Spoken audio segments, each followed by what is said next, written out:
Good morning! This is Provinciana Vlogs and welcome to my vlog.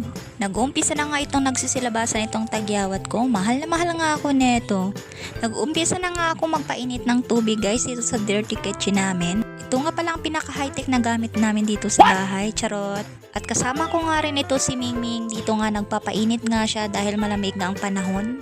At habang hindi pa nga init yung tubig ko dahil yun nga ang aking papaligo ay ito nga nag-ayos-ayos nga muna ako dito sa taas. Yun naman nga ito kalakihan itong bahay namin. Simple lang siya tapos maliit lang. Actually, temporary lang naman itong bahay namin dahil nga nakabili na nga kami ng lupa at sooner nga doon nga kami magpapatayo ng sementado naming bahay. Sa ngayon nga, tiis-tiis nga muna. At isa rin talaga sa mga pangarap ko ay magkaroon talaga kami ng sariling bahay. Yung makagalaw-galaw ka ba ng maayos? Flex ko nga rin pala itong maliit naming Christmas tree.